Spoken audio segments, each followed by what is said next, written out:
नमस्कार। प्रारब्ध पर आप सभी का स्वागत है। मैं अवनीश। आज हमारे पड़ोस यानी स्क्रीन के दूसरे हिस्से में रिबाहा इमरान जी हैं और दर्शकों वाकई पड़ोस से हैं यानी पड़ोसी देश पाकिस्तान से। आइए सबसे पहले स्वागत कर लेते हैं रिबा जी का। रिबा जी बहुत-बहुत स्वागत है भारत की तरफ से और प्रारब्ध की तरफ से आपका। नमस्कार। Thank you so much sir. कैसे हैं आप? ठीक हैं? और आपने इनवाइट किया उसका बहुत शुक्रिया। जी। दर्शकों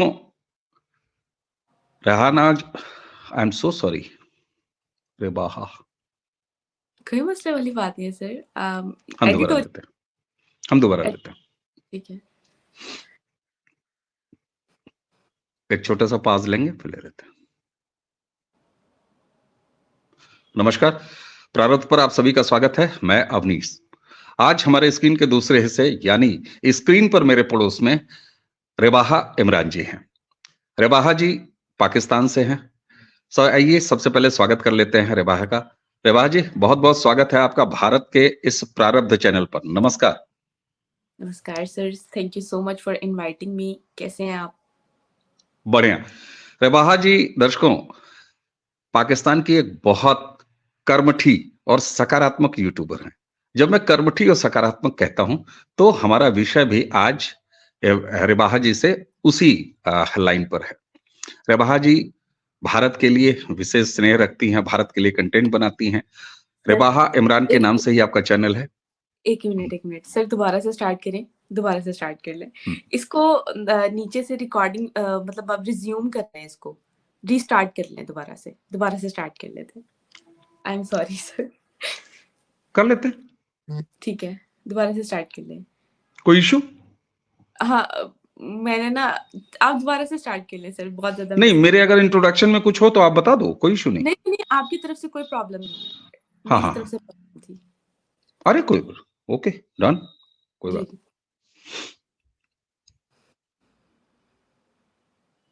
नमस्कार, प्रारब्ध पर आप सभी का स्वागत है। मैं अवनीश। स्क्रीन के दूसरे हिस्से यानी स्क्रीन पर हमारे पड़ोस में रेबाहा इमरान जी हैं और दर्शकों बताते हुए अच्छा लग रहा है कि रेबाहा जी हमारे पड़ोसी यानी पड़ोसी मुल्क पाकिस्तान से हैं। आइए सबसे पहले स्वागत कर लेते हैं रेबाहा जी का। रेबाहा जी बहुत-बहुत स्वागत है आपका भारत के प्रारब्ध पर। Thank you so much sir for inviting me. Viewers आपके व्यूअर्स, हमारे व्यूअर्स एक ही हैं, हमारी यूट्यूब फैमिली है, तो वो हमें देख रहे हैं, उनका भी बहुत शुक्रिया। और आप कैसे हैं? बढ़िया। रेबाहा जी दर्शकों भारत के लिए विशेष स्नेह रखती हैं और भारत के ऊपर आधारित कंटेंट इनके होते हैं। बहुत फेमस और सकारात्मक यूट्यूबर हैं।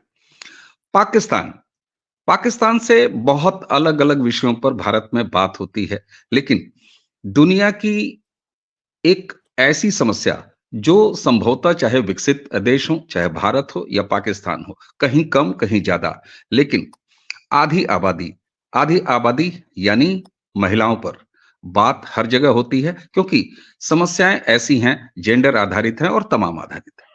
तो पाकिस्तान के मामले में देखिए भारत में हम सारे बैठ के पाकिस्तान के अलग-अलग विषयों में खूब जानकारी रखते हैं।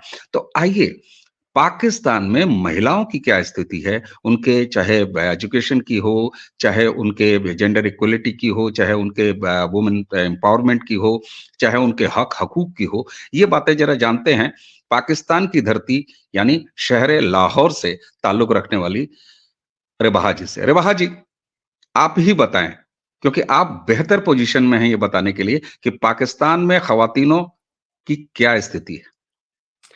सर, शहर लाहौर से बहुत सारी चीज़ें याद आ जाती हैं, और भारत चाहे या ना चाहे आज भी लाहौर के नाम से जुड़ा हुआ है। और लाहौर मेरा फ़ेवरेट शहर है और मैं खुद यहाँ पर रहती हूँ, तो मुझे बहुत पसंद है। तो सर, बात अगर करें हम मूवमेंट के हवाले से पाकिस्तान में, वैसे तो 1947 से पहले हम सारे एक थे, लोग भी एक हैं, और अभी भी मैं यही कंसीडर करती हूँ, जिस तरह मैं पाकिस्तान की बेटी हूँ, उसी तरह मैं भारत की बेटी हूँ। और मैं कभी भी फ़र्क नहीं करती यहाँ की कंट्री में और वहाँ की कंट्री में, मेरे लिए दोनों एक जैसे हैं। और अगर लोगों ने लाइन्स खींच दी हैं, तो फ़र्क बता देते हैं कि वुमेन एम्पावरमेंट का औरतों के हवाले से उनकी एजुकेशन के हवाले से, उनके राइट्स के हवाले से पाकिस्तान की करंट क्या सर्कमस्टांसेस है। वैसे तो सर अगर कंपैरिज़न वो कहते हैं कि हम अपने से नीचे वालों का हमेशा से कंपैरिज़न करना चाहिए हमें। अगर हम अपने से नीचे वालों को देखते हैं, तो फिर तो हम बिल्कुल ठीक हैं। अगर हम अफ़गानिस्तान की तरफ देखें तो हमारी उस हिसाब से तो हमारी ख़वातीन लाहौर में जो रह रही हैं, पंजाब वाले पार्ट में जो रह रही हैं, वो कुछ हद तक बेहतर है।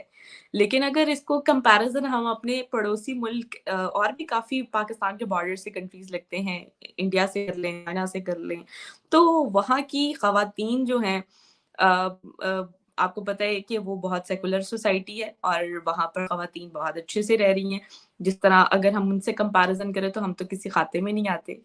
तो पाकिस्तान की अगर फॉर द टाइम यहीं पे बात करें, मैं खुद एक लड़की हूँ और अभी रिसेंटली आपको पता है कि मैं 2-3 साल हुए हैं अपना चैनल बनाया है और मतलब मेरे दूर-दूर तक मेरे घर में से कभी किसी ने ये नहीं सोचा था कि ये मैं इस तरह कंटेंट पे काम करूँगी। ऑल्दो मेरे अब वॉइस तात का ताल्लुक जो है वो इंडिया से है और यानी कि मेरे जो दादाजी थे वो भी अमृतसर से आए थे और हमारे यहाँ पर मोस्टली होता है कि शादियाँ जल्दी हो जाती हैं तो इसलिए जो है मैं 25 साल की हूँ अभी, तो मेरे बाबा की जल्दी हो गई शादी, फिर उसके बाद मैं और ख़ैर मुझे तो ज़्यादा शौक था हमारी सोसाइटी में मुझे पढ़ने का शौक था।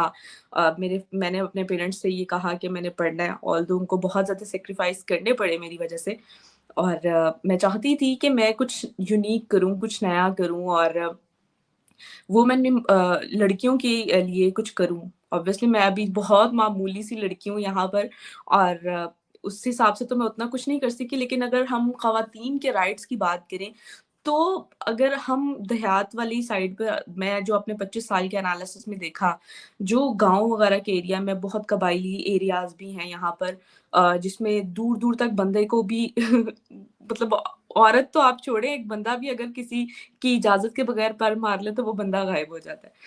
तो अगर ख़वातीन की बात करें तो वो ख़वातीन की एजुकेशन को बहुत बुरा समझा जाता है। बहुत ज़्यादा जो है मैं अब ये कह सकती हूँ एजुकेशन की कमी है। बहुत ज़्यादा लोग जो है अपनी ख़वातीन को एजुकेट नहीं करते हैं। चारदीवारी ही उनका मुकद्दर बना कर रखते हैं और चीज़ें काफ़ी हद तक जो हैं लाहौर में बेहतर हैं, काफ़ी हद तक लाहौर में बेहतर है। लेकिन अगर हम इन्हीं जगहों की बात करें तो बहुत मुश्किल हालात का लड़कियों को ख़ास तौर पे सामना करना पड़ता है और उनकी सोच भी वहीं महदूद तक रखी जाती है कि भई वो नहीं पढ़ना उन्होंने और बस चारदीवारी और शादी जल्दी करो और बस आगे से बच्चे हों और लेकिन हम ये भूल जाते हैं कि हमने अपनी सोसाइटी में एजुकेशन अगर नहीं अपनी ख़वातीन को एजुकेट करेंगे तो वो हमारी नस्लें कैसे सँवरेंगी। और तो ये फ्लॉ है हमारे कंट्री में कि हम ख़वातीन की आज भी ख़वातीन की एजुकेशन पे बहुत पाबंदियाँ लगाते हैं, ख़ास तौर पे इन जगहों पे। तो लाहौर में अब ऑब्वियसली मैं ऑन स्क्रीन काम करती हूँ मतलब मेरी थोड़ी फ़ील्ड अलग है, तो यहाँ पर बहुत से क्रिटिसिज़्म का मुझे सामना करना पड़ता है और बहुत सारे सैक्रिफ़ाइसेज़ मेरे घर वालों को करने पड़े और यहाँ पर कॉन्सेप्ट ये है कि लड़कियों की मतलब मेरे से भी जो मैं अपने सराउंडिंग में देख रही हूँ, अब मेरे से जो छोटी-छोटी लड़कियाँ ना जो मेरी सराउंडिंग में, मेरी फ्रेंड सर्कल में कुछ इस तरह जो स्कूल में फ्रेंड्स बनी थी और ये सब, उन सब की शादियाँ हो चुकी हुई हैं और बहुत 3-4 साल हो गए उनकी शादियों को। मैं मतलब अभी 25 की हूँ, तो यानी कि 20 साल की उम्र में उनकी शादियाँ हो गई, मेरी एज फेलो थी। तो मैं उनको देखती हूँ कि आज उनके 2-2 बच्चे हैं और अगर मतलब फॉर एग्ज़ाम्पल कोई भी आपको सर्कमस्टांस या डेस्टिनेशन कुछ भी आपके साथ ऊपर-नीचे होता है, तो आप अगर आपको अकेले सर्वाइव करना पड़ जाए, अपने बच्चों को भी सर्वाइव करना चाहिए, तो अगर आपके हाथ में एजुकेशन नहीं है, तो आप उसको कैसे जो है चीज़ों को मैनेज करोगे? तो ये एक फ्लॉ है कि हम वुमेन एम्पावर्ड तो दूर की बात है, हम लड़कियों को एजुकेट करने में भी हेजिटेशन फ़ील करते हैं और क्योंकि सोसाइटी का अलमिया माइंडसेट वैसा सेट हो गया है ना कि वो यही प्योरिटी पे रखते हैं। हर इंसान की एक मैंने बहुत सारे सर्वे देखे, इंटरनेशनल लेवल पे लोगों से बात होती है, तो मेरी माइंडसेट जब मैं मतलब आज से 4 साल पहले या 5 साल पहले जब मैंने करियर यूनिवर्सिटी में थी, तब मेरी सोच कुछ और थी और यही चीज़ स्पून फीडिंग की जाती है कि लड़कियों का ये ऐसे है, लड़कियों को इस तरह करना पड़ता है, उस तरह करना पड़ता है। लेकिन जब मैंने मतलब मेरी चीज़ मतलब माइंडसेट जैसे मेरा चेंज हुआ ना, तो उसके बाद से मुझे लगा कि लड़कियों को एजुकेट करना है। मैं यहाँ पर कोई शादियों के खिलाफ नहीं हूँ, लेकिन लड़कियों को इस कदर तो आप मोटिवेट करें ना कि वो अपने कल को कुछ भी हो तो वो अपने पैरों पर कुछ खड़ी होकर कुछ ना कुछ कर सकें, अपने लिए कुछ कर सकें। अ, चले कुछ भी नहीं ये ऐसा होता, लेकिन औलाद को तो आगे बढ़ाना है ना। और वुमेन एम्पावरमेंट की अब देखें, इंडिया के प्राइम मिनिस्टर नरेंद्र मोदी ने एक स्कीम भी लॉन्च करवाई थी, जैसे इंडिया में है बेटी बचाओ बेटी पढ़ाओ। तो इस तरह की भी जो स्कीम्स है हमें यहाँ पर लॉन्च करनी चाहिए, ताकि हमारे जो इर्द गिर्द में सराउंडिंग में चीजें हैं वो बेहतर तरीके से हम उसको लेकर चल सके। और देखें, एक माँ ही है, जैसे जैसे सर आपने मुझे कहा कि एक गाड़ी के 4 पहिए होते हैं, अगर हम उस पे एक कुछ भी कहीं कोई और टायर फिट कर दे, एक बाइक का टायर फिट कर दे गाड़ी पे, तो गाड़ी क्या चल पाएगी? तो इसी तरह ख़वातीन का हिसाब है, और ख़वातीन ही मेरे ख़्याल से जो है वो घर का एक पहिया है, मतलब पूरी गाड़ी का एक पहिया है, जो जिनके बगैर पूरी गाड़ी नहीं चल सकती है। और हमें ख़वातीन को जो है वो एजुकेट करना चाहिए। मेरे बस में हो सर, मैं एक एनजीओ ऐसी पाकिस्तान में बनाऊँगी, वैसे तो मेरे बस में नहीं है, लेकिन अगर मुझे मौका मिला है, कभी ज़िंदगी मौका मिला, मैं यहाँ पर एजुकेशन के लिए एक ऐसी एनजीओ बनाऊँगी कि जो हमारे यहाँ देहात में एरिया है, वहाँ पर जाके ख़वातीन को इतना एम्पावर करूँगी कि वो एजुकेट हो सके, उनको एजुकेशन कुछ भी मुझे करना पड़ा तो मैं उनको एम्पावर करने के लिए कुछ भी करूँगी। और कुछ नहीं तो सिर्फ़ ये अपने लिए। और कब तक हम ऐसे जो है सोसाइटी के माइंडसेट से जीते रहेंगे, खुद को एजुकेट और खुद के दिल के जो अरमान है पढ़ने लिखने के, उसको कुर्बान करके एक सोसाइटी की वो अलमिया ये है कि हम उसकी ज़ंजीरों में फँसे रहेंगे। तो हमें उन चीज़ों से मैं ये नहीं कह रही हूँ कि गलत है, आप हर इंसान के सर्कमस्टांसेस कुछ और होते हैं, हर इंसान को एक वो हक होता है, लेकिन education is the key of success. ये किसी के लिए नहीं है, ये आपके खुद के लिए। अगर आज हम अपनी नस्लों को एजुकेट करना चाहते हैं और अपनी सोसाइटी को बेहतरीन यंग यूथ देना चाहते हैं, तो हमें अपनी माँओं को एजुकेट करना होगा, हमें लड़कियों को एजुकेट करना होगा। तभी जो है वो अब चीज़ें कर सकते हैं। अब देखें सर, आप देखें, मैं हैरत में चली जाती हूँ जब मैं कोई अफ़गानिस्तान की तरफ से ख़वातीन के हवाले से कोई सर्कमस्टांसेस देखती हूँ। पिछले दिनों ही मैंने एक न्यूज़ कवर की और मुझे बड़ा दुःख था उस न्यूज़ पर सर, कि ख़वातीन के लिए आप जो है वो इदारे बंद कर रहे हैं एजुकेशन के लिए, बैन कर रहे हैं उनकी एजुकेशन, कितने अफ़सोस की बात है। मुझे ये बताएँ कि इस माइंडसेट के साथ आपकी नस्लें परवान चढ़ेंगी? आपकी नस्लें तरक्की करेंगी? जब एक माँ को सिर्फ़ कुछ भी नहीं, सिर्फ़ चारदीवारी में उसको पता है कि ये चारदीवारी है और यही उसका मुकद्दर है, तो वो कैसे अपनी चीज़ों को बेहतर कर सकेगी? वो कैसे एक बेहतरीन बच्चा को तश्कील दे सकेगी? तो सर, मुझे उस खबर को ना बहुत बहुत दुःख के साथ मैंने वो खबर कवर की थी, और आज भी वो मेरे दिल में इस तरह नक्श है ना वो खबर, कि हम एजुकेट नहीं कर रहे हैं अपनी ख़वातीन को। और अगर पाकिस्तान की सोसाइटी की बात करें, बहुत से लोगों को बहुत सारे सैक्रिफाइसेस करने पड़ते हैं एजुकेट करने के लिए, वुमेन को एम्पावर करने के लिए, और एक जंग ही वाला हिसाब हो जाता है कि एक ख़वातीन के लिए कोई सोसाइटी में काम करना, और इस सोसाइटी में काम करना, और चीज़ों को अपने हक में, अपने फ़ेवर में लेकर जाना। और ये शायद ये चीज़ भूल गए हैं कि ख़वातीन अगर बात करें ना, तो ये ख़वातीन को अगर किसी भी सेक्टर में आगे आने दें, तो ये मर्दों को पीछे छोड़ दें। इतनी इतनी पावर है इन ख़वातीन में। लेकिन ये लोग समझते ही नहीं है, इनका माइंडसेट सिर्फ़ यही है, चारदीवारी। औरत का नाम सुन के चारदीवारी, बच्चे, और बच्चों को भी किस तरह वो औरत जो है, अगर वो एजुकेट नहीं होगी तो वो कैसे अपने बच्चों के लिए वो कुछ भी नहीं कर बिल्कुल, सकेगी। और सर ठीक बात। देखिए, एक और बात मैं यहाँ पर एग्ज़ाम्पल दूँगी।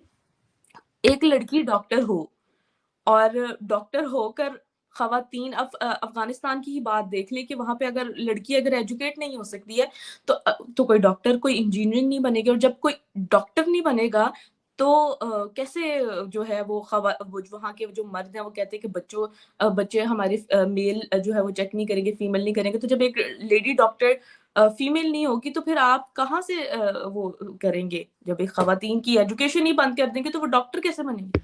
तो ठीक बात। इस माइंडसेट के साथ आप कैसे आगे बढ़ेंगे? सर, मेरे अगर बस में हो तो मैं अफ़गानिस्तान में भी जाके एनजीओ बनाऊँ और वहाँ जाके कैंपेन शुरू करूँ, भई फ्री एजुकेशन फॉर वुमेन।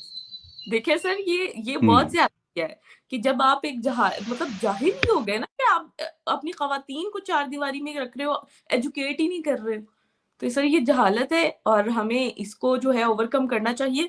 और मैं ये सबको, जो पाकिस्तान में भी खवातीन अगर मुझे देख रही हैं, तो मैं उन सबको कहना चाहूंगी कि कलम एक ऐसी पावर है कि जिससे आप हिस्ट्री लिख सकते हो, जिससे आप अपनी तकदीर लिख सकते हो। तो आप अपने वक्त के और अपने हालात के जिम्मेदार खुद दो। कोई किसी को ब्लेम नहीं करना है, खुद एफर्ट करनी है और एजुकेट होना है, और अपनी औलाद को, अपनी बेटी को एजुकेट करना है ताकि वो बिल्कुल, किसी की मोहताज ना हो सके। बिल्कुल ठीक बात है। चलिए, आपको हमारे भारत के प्रधानमंत्री का वो अभियान कि बेटी बचाओ, बेटी पढ़ाओ, वो याद है और आप उससे बार-बार एक तरह से प्रेरणा ले रही हैं। अच्छा, रबहा आपने पाकिस्तान की बात की, मेरा सवाल पाकिस्तान के लिए था, पाकिस्तान की ख़वातीनों के लिए था, उनकी स्थिति के लिए था। आपने वाया अफ़गानिस्तान बात की। अब चाहे पाकिस्तान हो, चाहे अफ़गानिस्तान हो, आप बार-बार कह रही हैं कि ये लोग। मैं ये आपसे सीधा पूछूँगा कि कौन-सी वो वजह है, जो ये लोग यानी मेल्स को, क्योंकि देखिए हिंदुस्तान, पाकिस्तान बहुत ज़्यादा अलग नहीं है, यहाँ की सोसाइटी बहुत ज़्यादा अलग नहीं है। अब मैं आपसे ये पूछूँ अगर सीधे-सीधे कि 47 के बाद आप उधर गए और हिंदुस्तान यहाँ है। लेकिन आज दोनों के स्थिति में बहुत ज़्यादा फ़र्क है। हम तमाम और जो फैक्टर्स हैं उस पे बात नहीं कर रहे हैं। वुमेन्स एम्पावरमेंट की ही अगर हम बात कर लें तो उसपे ही बहुत ज़्यादा फ़र्क है। आपने अफ़गानिस्तान की बात की, आप पाकिस्तान की बात कर रही हैं। मैं आपसे बीमारी की जड़ पूछ रहा हूँ। तो आप कह रही हैं कि ये लोग यानी कि सेकंड जेंडर यानी मेल्स नहीं करते। क्या वजह है कि नहीं करते? आखिर भारत में भी एक मुसलमानों की बड़ी आबादी रहती है। यहाँ भी मुसलमान रोना रोते हैं इसी बात का कि हमारे यहाँ एजुकेशन की कमी है, हमारे यहाँ एजुकेशन की कमी है। मेरा सीधा-सा सवाल है कि मज़हब का कितना बड़ा रोल है? ये तो अलग बात है कि डोमिनेटेड सोसाइटी है। लेकिन क्या मज़हब रोकता है? क्योंकि मैं समस्या हिंदुस्तान में भी जो मुस्लिम आबादी है उसके अंदर देख रहा हूँ और यहाँ महसूस किया जाता है। अगर आप कंपेयर करेंगे हिंदू सोसाइटी और बाकी जो हमारी सोसाइटी है जो भारत में रहती है क्योंकि यहाँ तो मल्टीकल्चरल सोसाइटी है। लेकिन मुसलमान बच्चियों में यहाँ भी पढ़ाई की तरफ ध्यान नहीं दिया जाता। भारत जैसे मुल्क में नहीं ध्यान दिया जाता। स्थितियाँ बहुत सुधरी हैं, बहुत बेहतर हुई हैं। तो ऐसे में मेरा ध्यान जाता है कहीं मज़हब तो वो फैक्टर नहीं है? नहीं सर, मज़हब नहीं है। असल में ना सर, हम अपने हर इंटरेस्ट को ना मतलब मज़हब के अकॉर्डिंग ढाल लेते हैं। मतलब अ, आपका खुद खुद का कोई पर्सनल इंटरेस्ट है ना, तो आप कहेंगे कि हमारे मज़हब में बिल्कुल ऐसे ही था, ऐसे था। वो अपने इंटरेस्ट की बात आ गई ना, तो आपने मज़हब को उस तरह ढाल लिया। ये यहाँ पे फ्लॉ आ रहा है। कोई भी मज़हब सर ये तलकीन नहीं करता, कोई मज़हब ये नहीं कहता कि आप एजुकेशन ना दें। देखिए, हमारे मतलब अगर मज़हब की बात कर रहे हैं, तो मैं आपको एक बता देती हूँ, मफ़हूम है कि इल्म हासिल करो, ख़्वाह चीन क्यों ना जाना पड़े। तो यहाँ पर ये बात कोट करने का मकसद ये है कि हर मज़हब, मैं कोई एक स्पेशल मज़हब की बात नहीं कर रही हूँ, हर मज़हब का ये एक है कि इल्म हासिल करो, एजुकेट करो, मतलब इल्म हासिल करो, चाहे जो मर्ज़ी ही हो। लेकिन अगर आप अपने इंटरेस्ट की बात करेंगे, तो फिर तो मामलात वहीं से खराब जाएँगे ना।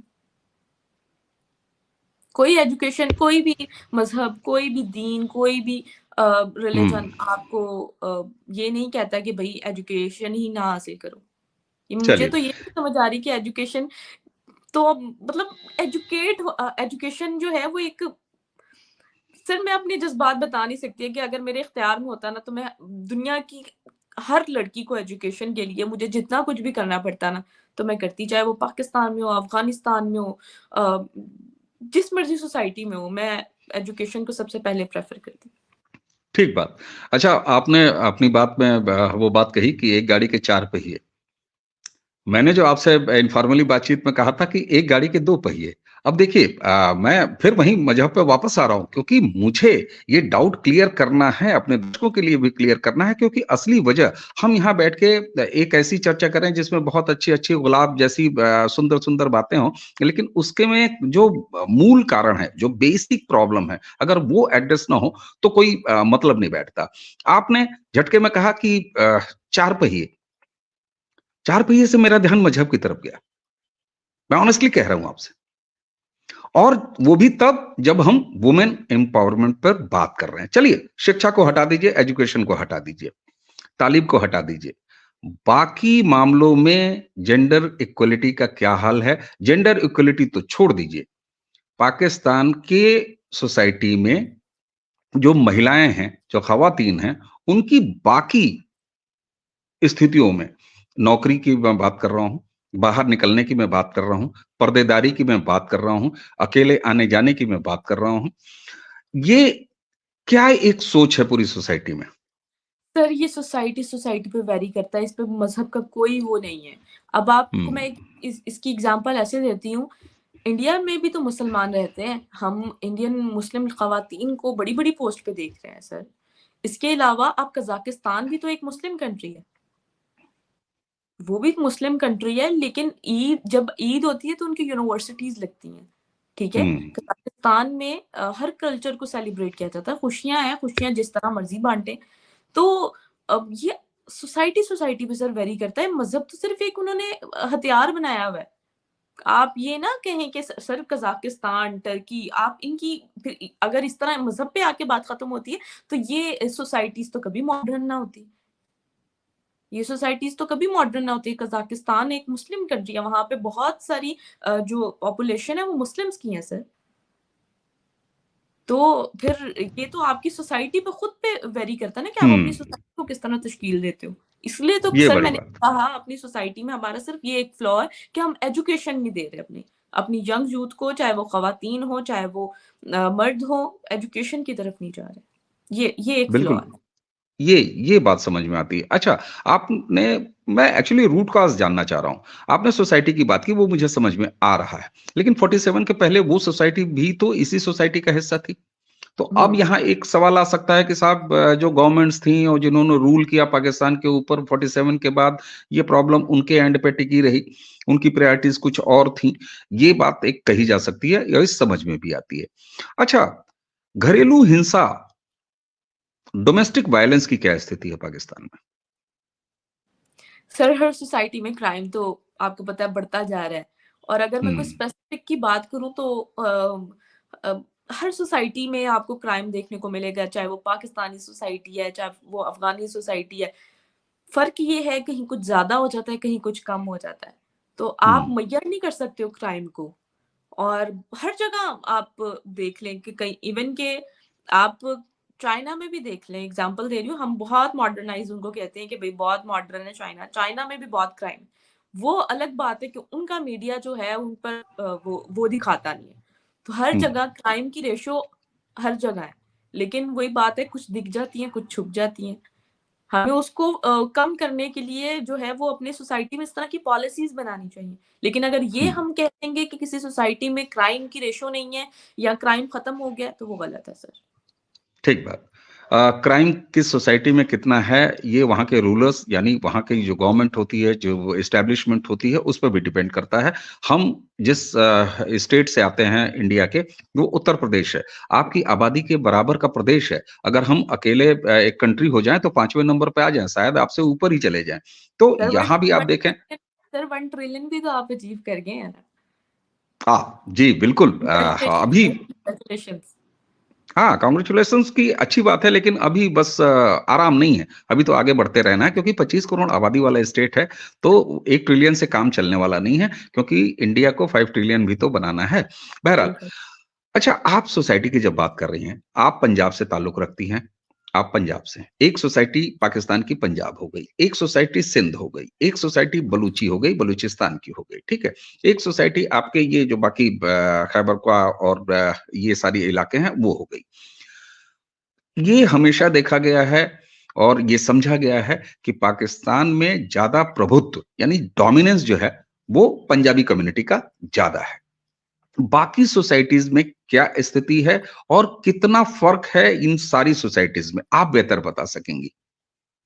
सर मैं आपको सच बताऊं, मुझे मैं मतलब ऑब्वियसली मैं ज्यादा घूमने फिरने वाली ना, मेरे बाबा की तबीयत खराब है। लेकिन जो मेरा अपना पर्सनल एक सर्वे है ना, जब मैं यूनिवर्सिटी जाती थी मेरी क्लास में बलोच भी बैठा होता था, सिंधी भी बैठा होता था, अफगानी भी बैठा होता था। तो और पाकिस्तान में बहुत हद तक पंजाब में जो है अदर सिटीज़ से जो है काफ़ी यंग यूथ पढ़ने के लिए आती है। तो सर डिफरेंस वो अब मतलब एजुकेट तो हो रहे हैं, और अगर पंजाब की डोमिनेंसी देखें तो ऐसा नहीं है। हर हर एक स्टेट मतलब हर एक स्टेट जो है, हर एक सूबा जो है वो अपनी एक पहचान रखता है, और हर एक मतलब मैं इस पर कोई इतना खातिर ख्वाह कमेंट पास नहीं करना चाहूँगी। यहाँ पर मतलब सही है, मैं पंजाब में रहती हूँ, मुझे नहीं लगता कि मैंने कभी किसी को फलाँ कंट्री या फलाँ सूबे में जाकर ये कह दिया हो कि भई मैं पंजाबी पंजाबी हूँ, तुम चलो मेरा काम करो। ख़ैर मैंने तो ऐसा कुछ नहीं किया, लेकिन बाकी ये अगर मैं मतलब बाकी सोसाइटी की बात करूँ तो उस पे मैं कोई कमेंट पास नहीं कर सकती। ठीक बात। चलिए, बहुत हो गई पाकिस्तान की बातें। अब जरा आपके नजरिए से हिंदुस्तान की बात करते हैं। हिंदुस्तान की महिलाओं की स्थिति कैसे देखती हैं आप? क्योंकि देखिए, आप सोशली एक्टिव हैं, आप हुँ, मीडिया पे हैं, आप बहुत ज़्यादा इंटरैक्ट करती हैं। अब आज सोशल मीडिया का ज़माना है, ऐसा तो है नहीं कि टीवी ने जो दिखा दिया बस उतना ही देख लिया, अखबार ने जो पढ़ा दिया उतना ही पढ़ लिए। तो बहुत कुछ जानती है और आप इंडिया ओरिएंटेड बहुत सारा काम भी करती हैं, अपने क्रिएटिव एंड पे। रबाहा को हिंदुस्तान की ख़वातीन के बारे में अगर कोई राय बनाने को कही जाए, क्या राय है आपकी? सर एक सेक्युलर कंट्री, एक सेक्युलर सोच माइंडसेट के लोग, तरक्की याफ्ता लोग, बेहतरीन माइंडसेट के लोग और वेल एजुकेटेड और कल्चरली अपनी चीज़ों को, अपनी सकाफ़त को अ, अपने दिल के साथ लगाने वाले लोग, और सर बहुत कुछ सीखने का मौका मिला है, बहुत कुछ, बहुत कुछ। अब मैं यहाँ बताने बैठूँगी तो मेरे जज़्बात जो है वो दम तो नहीं तोड़ेंगे, लेकिन वक़्त जो है वो बहुत ज़्यादा लग जाएगा। बहुत अच्छी बात है। अच्छा, आपने कहा कि आपके फ़ोरफ़ादर्स अमृतसर से बिलॉन्ग करते थे। एग्ज़ैक्टली, लाहौर राइट, और अमृतसर की दूरी 35 किलोमीटर है। ऐसे ही है। तो आज क्या भी आपको अगर ऐसा नहीं लगता? मॉर्निंग आए तो हिंदुस्तान तो साफ नज़र आ रहा होता है। नज़र आ रहा होता। हुँ, अच्छा, अब आते हैं ज़रा-सा देखिए, किचनिंग महिलाओं का काम है, वुमेन्स का काम है। यहाँ भी हालाँकि खाना सब बनाते हैं, तो यहाँ भी रसोई में कब्ज़ा जो है औरतों का है, महिलाओं का है, ख़वातीनों का है, वहाँ भी है। पंजाबी कुज़ीन पंजाब का एक अच्छा खासा हिस्सा यहाँ भी है और आप तो ख़ैर वहाँ पंजाब में हैं। विवाहा को भारतीय खाने, उनके बारे में क्या नज़रिया है? और रिवाहा के ज़रिए मैं ये जानना चाहता हूँ कि पाकिस्तान की सोसाइटी में इंडिया को सर लेके, क्योंकि देखिए हाँ, जी। बिल्कुल, अगर पाकिस्तानी खानों की बात करें, सरसों दा साग ते मकई दी रोटी, तो हिंदुस्तान से ही हमने अडॉप्ट किया है। हुँ। और इसके अलावा सर मुझे कहीं न इनकी जो चीज़ें हैं ना वो सिमिलर लगी हैं। अगर मेरी सेहत देख के आपने मुझसे ये क्वेश्चन पूछा तो मुझसे पूछ लिया है। तो मतलब बहुत सारी चीज़ें सर, बहुत मतलब हमने जो अपने खाने-पीने की चीज़ें हैं वो सब उधर से तो अडॉप्ट की हैं। हुँ। और मकई की रोटी, लस्सी, सरसों का साग, और ये चीज़ें जो हैं बहुत खूबसूरत हैं कि जब आप अभी यहाँ पे किसी लालपुर वाली साइड पे चले जाएँ या कहीं किसी गाँव वाली साइड पे चले जाएँ, तो उसी तरह जो है गाँव के लोग खाने-पीने में जो है उसी तरह की चीज़ें जो हैं वो सर्व करते हैं, और बड़ा मज़ा आता है देसी घी की पूड़ी। और सर आपके मुँह में पानी तो नहीं आ रहा? मेरे मुँह में आ रहा है। नहीं, वो तो लाज़मी है। अच्छा, अब चलते-चलते एक चीज़ आपसे पूछूँगा। जी, जी। कसक होती है कि अलग क्यों हुए? अपने हुँ। बाप-दादाओं की शहर अमृतसर से 35 किलोमीटर दूर क्यों आ गए? सर हम और तो 35 किलोमीटर की दूरी तो छोड़िए, बीच में एक ऐसी दीवार है, जो नहीं होनी चाहिए थी। कसक उठती है?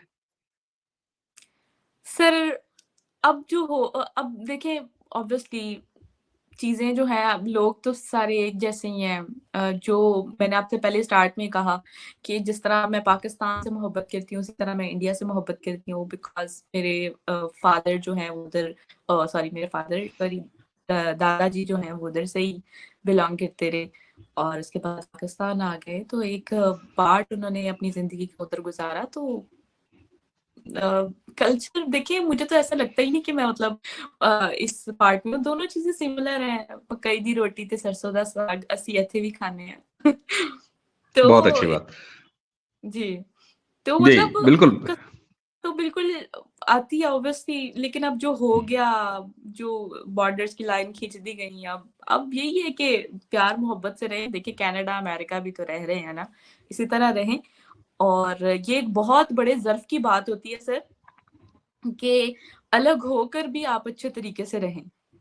ये बहुत बड़े ज़र्फ की बात होती है कि आप एक किसी मतलब वो कहते हैं ना कि एक घर में अगर 2 भाई हैं, 2 भाई प्यार से रहें, चलें घर अलग हो गए उनके, लेकिन फिर भी वो मिलते-जुलते रहें। तो इससे बड़ी वो आपके कह सकते हैं कि ज़र्फ की बात आ जाती है ना। लेकिन हम वही बात है ठीक कि बात। हम बहुत सारी चीज़ें कंट्रोवर्शियल हो जाती हैं फिर। ठीक लेकिन बात है। यस और नो में हम एक कोशिश कर रहे हैं, अंत। हम कोशिश कर रहे हैं अपने चैनल के थ्रू। हम कोई बड़े लोग तो नहीं हैं, लेकिन फिर भी हम हमारी कम्युनिटी है यहाँ पर बहुत सारे यूट्यूबर्स की जो इस कंटेंट पे काम कर रहे हैं। तो हम पॉजिटिविटी चाहते हैं, हम मोहब्बत चाहते हैं, कनाडा अमेरिका की तरह जिस तरह आपस में उनकी ट्रेड है, हम उस तरह ठीक बात।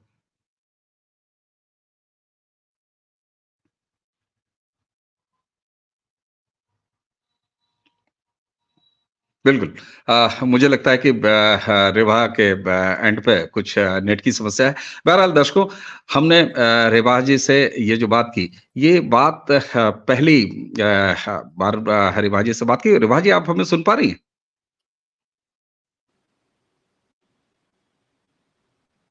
रेवा, आप हमें सुन पा रही हैं? जी सर, फिर इंटरनेट इश्यू, सॉरी। नहीं, नहीं, कोई इश्यू नहीं। अब एक यस और नो का सवाल आखिरी होगा। आपने जो कहा ना कि दोनों पड़ोसियों को अच्छे संबंध रखने चाहिए। आप ये ज्ञान हिंदुस्तान को ज़्यादा देना चाहेंगी या खुद अपने देश और अपने देश के रहनुमा पाकिस्तान को देना चाहेंगी? जी कौन सर। किसकी तरफ से फला है? सर मेरे ख्याल से जो सुन ले, जो सुन ले सर। चलिए ठीक तो है। बड़े गोलमोल जवाब हैं आपके। बहरहाल आपसे पहली बातचीत प्रारंभ के इस स्टेज पे हो रही है, तो हमने इस में बहुत सारी चीज़ें ऐसी हैं जो रफ्ता-रफ्ता आगे बढ़ेंगी और ये सिलसिला ऐसे ही कायम रहे। ऊपर वाला ऐसा करे कि ये रास्ता हमारा और आपका कायम रहे प्रारब्ध के इस मंच पे। और दर्शकों, हम प्रारब्ध के इस मंच से आप सभी से रिक्वेस्ट करेंगे कि अरे बहा के चैनल को भी जाइए, देखिए और देखिए, जानिए कि किस तरीके से कुछ लोग हैं जो इस तरह के काम करते हैं। और एक चीज आपको बताऊं, अरे बहा, मैं कहा करता हूं अपनी बातचीत में कि अगर आपकी दीवारें खिंच गई हों तो ठीक है, और रोशनदान ही सही, उसकी गुंजाइश हो तो खोल लीजिए। खिड़की हो तो बहुत बेहतर है, और हो सकता है किसी दिन खिड़की ही दरवाजा बन जाए। तो इसी उम्मीद के साथ रेबा, आपने प्रारब्ध को समय दिया, प्रारब्ध में आई, आपका बहुत-बहुत धन्यवाद। Thank you. आप कुछ जी सर। चलते-चलते कहना चाहें? तो उसके बाद हम फिर विदा लें। मैं चलते-चलते यही कहना चाहूँगी, चलते-चलते फिर ज़रूर मिलेंगे।